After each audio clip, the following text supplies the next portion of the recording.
It was a quiet February evening in 1994 when Gloria Ramirez, a 31-year-old mother of two, was rushed into the emergency room of Riverside General Hospital in Riverside, California. Known to her family and friends as a caring, joyful woman, Gloria was in the late stages of cervical cancer and had been experiencing severe complications. What should have been a tragic but straightforward medical case soon transformed into one of modern medical history's most bizarre and chilling mysteries. This case earned Gloria Ramirez the unsettling moniker, the Toxic Lady. At approximately 8:15 p.m. on February 19, 1994, an ambulance carrying Ramirez pulled up to the ER of Riverside General. Paramedics reported that she had been complaining of intense chest pain and was experiencing rapid heart palpitations. By the time she arrived, she was disoriented, struggling to breathe, and her heart was beating dangerously fast. The ER staff wasted no time. Immediately, the medical team, consisting of doctors, nurses, and emergency responders, began stabilizing her condition. They administered oxygen and a cocktail of medications to try to calm her heart rate, but nothing seemed to work. Ramirez was drifting in and out of consciousness. Her skin was turning a grayish hue, and she was sweating profusely. These were classic symptoms of a body under severe distress. The staff prepared for more aggressive treatments, including defibrillation. But things took a bizarre and disturbing turn just as they began these life-saving procedures. Nurse Susan Kane, one of the ER's most experienced professionals, inserted an intravenous line into Ramirez to draw blood. As she did, she noticed something unusual, an oily sheen on the woman's skin. This was strange enough, but then the smell hit her. It was a pungent, almost chemical odor, reminiscent of ammonia or garlic. At first, Kane thought it might be something in the hospital or a cleaning agent. But when she leaned in closer, she realized the smell emanated directly from Gloria Ramirez. Even more unsettling was the blood sample. As Kane drew the blood, she and others in the room noticed an odd, almost ammonia-like odor coming from the vial. Then, upon closer inspection, Kane spotted what appeared to be small, manila-colored particles floating in the blood. At this point, another nurse, Maureen Welch, leaned over to inspect the vial. Suddenly, she felt lightheaded and excused herself from the room. Within moments, Welch collapsed onto the floor. That's when panic began to spread through the ER. Soon, Susan Kane, too, began to experience strange symptoms. She felt dizzy, her vision blurred, and then she passed out. Another ER staff member, Dr. Julie Gorczynski, reported feeling nauseous and short of breath. She, too, collapsed soon after. In total, 5 emergency room workers fainted, and several others experienced symptoms like shortness of breath, dizziness, and muscle spasms. What had started as a routine case had now spiraled into chaos. Medical personnel, fearing contamination, evacuated the ER and moved the rest of the patients to a nearby parking lot. At the same time, a skeleton crew stayed behind to try to save Ramirez. Despite their best efforts, after 45 minutes of frantic attempts to revive her, Gloria Ramirez was pronounced dead at 8:50 p.m.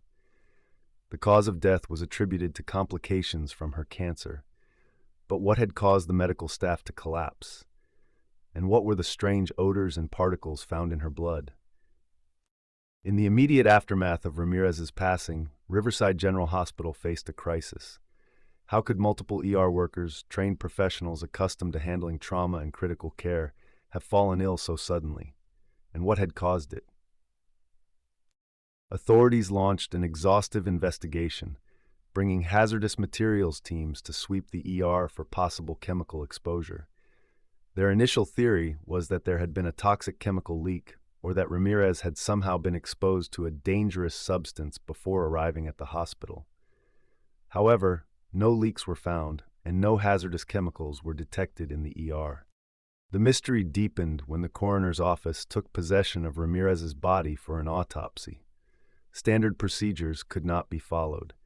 In fact, technicians handling her body had to wear full protective gear, and the room had to be thoroughly ventilated to avoid contamination. The initial findings revealed little. While Ramirez was in the late stages of cervical cancer, there was nothing in her system that would explain the strange symptoms experienced by the hospital staff. No known chemical agents or toxins were detected. The unusual odor reported by the medical team could not be explained. The situation grew even more puzzling when the medical examiner delayed the final autopsy report, citing the need for further testing. Rumors swirled that the delay was due to fears that Ramirez's body might still be emitting toxic fumes, though officials denied this. Theories began to surface in the media. Some speculated that Ramirez had been exposed to pesticides or other industrial chemicals. Others wondered if a rare medical condition might be the culprit. Still, others proposed more outlandish explanations, suggesting the incident resulted from a secret government experiment or extraterrestrial contact. In April 1994, nearly 2 months after Ramirez's death, the California Department of Health Services released their findings. According to their report, the medical staff had likely experienced a case of mass sociogenic illness, also known as mass hysteria. The theory posited that the initial exposure to an unpleasant smell had triggered anxiety among the ER workers, leading them to exhibit psychosomatic symptoms, fainting, nausea, and dizziness that spread from person to person. This explanation was met with widespread skepticism, particularly by those who had been in the ER that night. Dr. Gorczynski, one of the most severely affected staff members, publicly rejected the idea, insisting that her symptoms were not psychosomatic. She had spent 2 weeks in intensive care following the incident, suffering from pancreatitis and a vascular necrosis. This condition cuts off blood flow to bones. These were not typical results of mass hysteria, she argued. Amid the backlash, a more scientifically grounded theory emerged, offering a potential solution to the mystery. Gloria Ramirez had been battling advanced cervical cancer, and some experts speculated that she had been using dimethyl sulfoxide, DMSO, a substance that was once popular as a home remedy for pain and inflammation. DMSO is typically sold as a gel and is absorbed through the skin.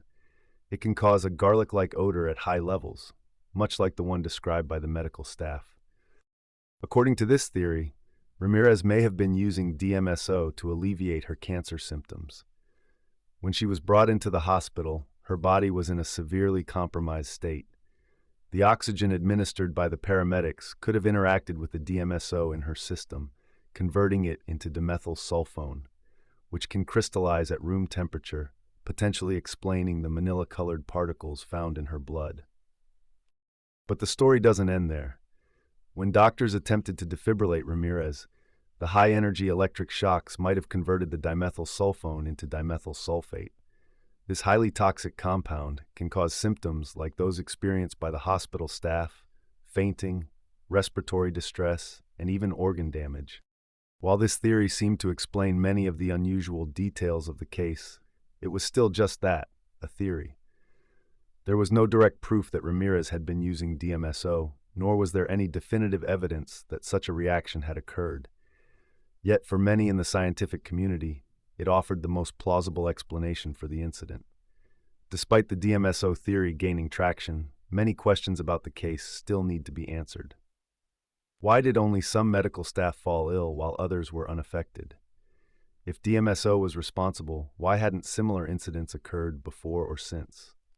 For the Ramirez family, the attention surrounding Gloria's death has been a source of ongoing pain. They have consistently maintained that Gloria was a loving mother and a good person who deserved more than to be remembered as the toxic lady.